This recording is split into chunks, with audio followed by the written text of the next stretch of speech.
I don't know if people have been have seen this. I wouldn't be surprised, as I say, if you watch our YouTube channel or you watch any other political content on YouTube. Though obviously, if you're watching any political content on YouTube, you should be watching Majority Report content.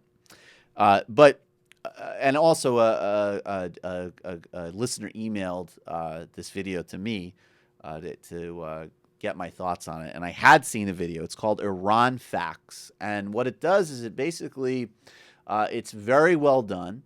It has a voiceover, and it's animated like an illustration on a whiteboard story that you can watch in real time, kind of like I think they're called RSA Animates, which they do these talks by these thinkers, writers, whatever, and they illustrate them in real time as the talk goes on. And this illustration basically there isn't really much to it. I mean, it basically just says, the hostage crisis happened. Obviously, that was a terrible thing, horrible violation of, by the Iranian regime of Khomeini.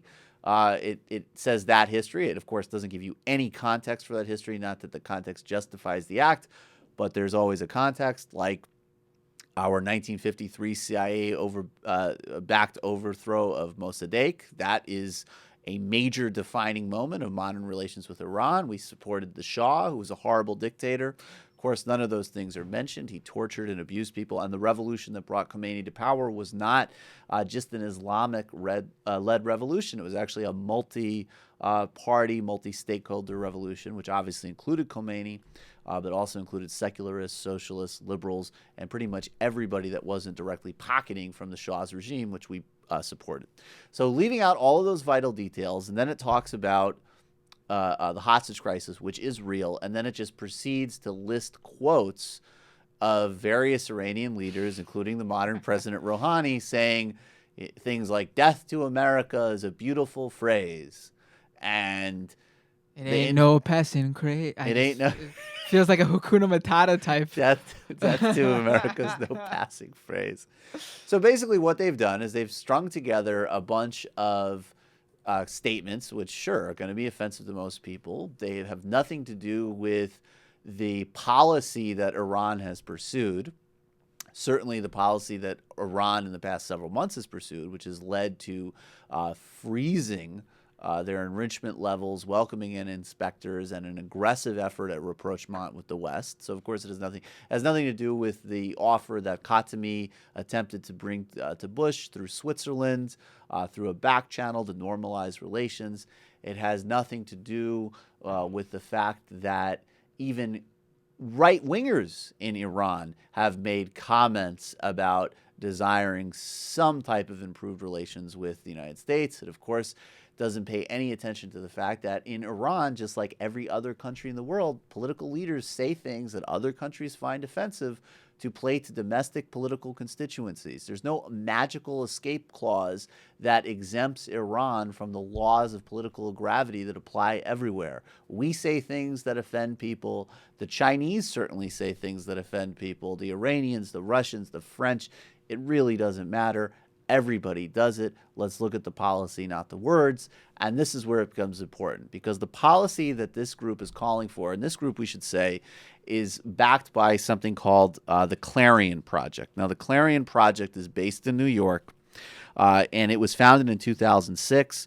And its stated mission is, quote, to educate people about the inherent dangers of Islamic extremism and provide a platform for moderate Muslim voices and motivate people to take active stand against those who want to deny others their basic human rights. Now, that sounds innocuous if you don't know anything about this field, but as everybody listens to this show and everybody who knows something about this field all know that basically means that this group is advised by Frank Gaffney, as an example, the rabid lunatic Ronald Reagan advisor who said that Barack Obama was trying to get Islamic symbols on White House podiums and other things like that.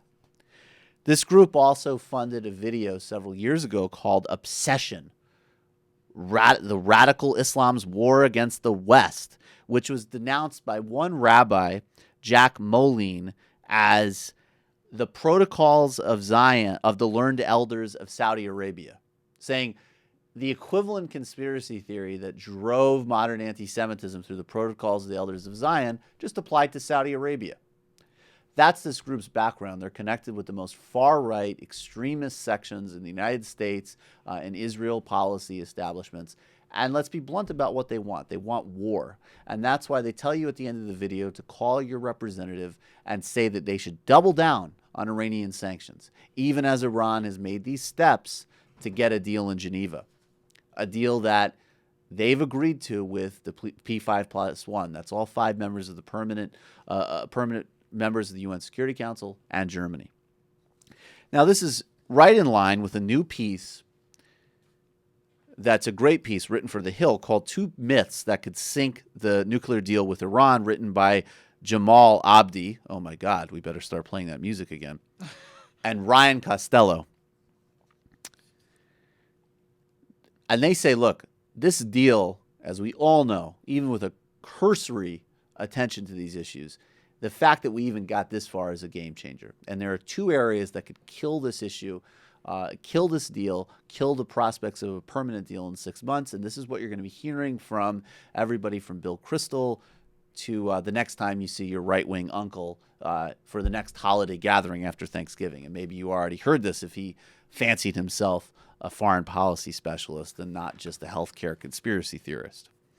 One demand that you'll hear from the right is zero enrichment.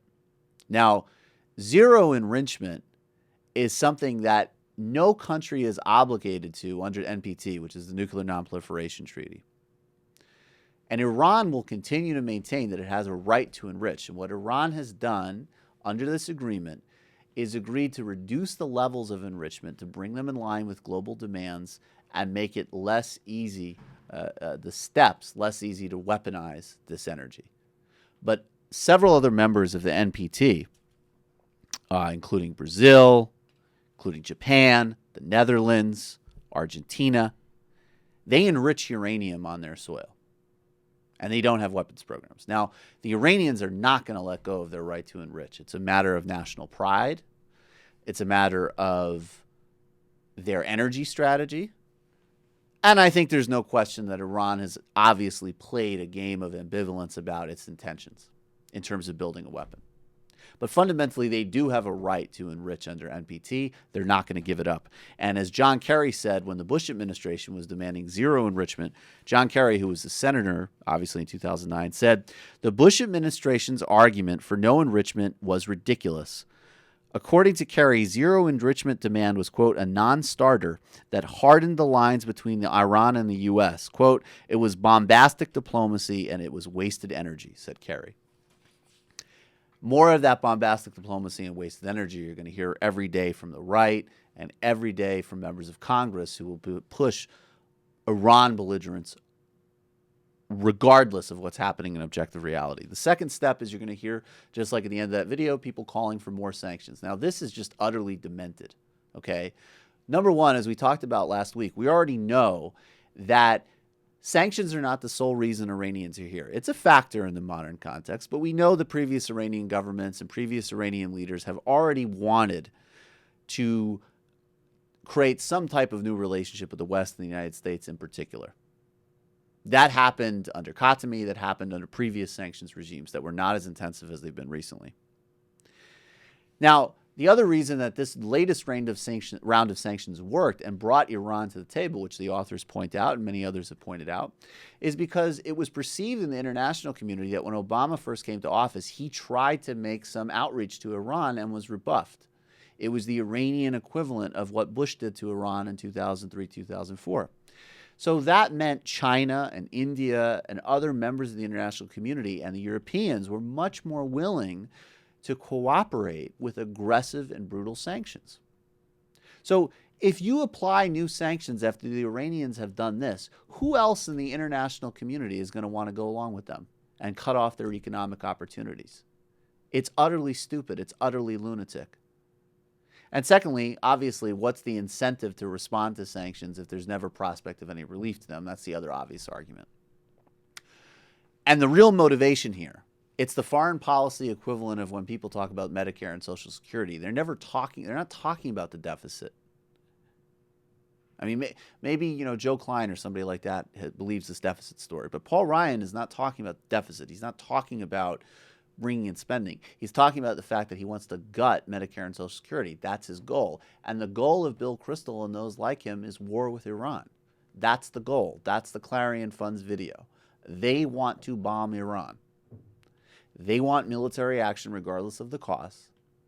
And they're going to push and push and push and push the temperature regardless of what happens, even in the face of a big breakthrough. Now, this has nothing to do with liking Iran or approving of this government. They commit numerous human rights violations. They say terrible things. They do support some terrorist activity. But we can do business with them. That's called international relations. You do business pretty much with everybody. And the Iranians have a very progressive population. They have a very sophisticated leadership in many respects. They want this deal. This deal can be done. And all of the fear-mongering is either deluded cynicism or it's people who just want war. Or ladies who take Pat Robertson seriously and men who take Pat Robertson seriously and send him emails like the ones about the Muslim boy staying in her house. So if you see that Iran Facts video and you hear this talk about increasing sanctions and you hear this talk about zero enrichment, realize what that means and call people out on it and watch it carefully.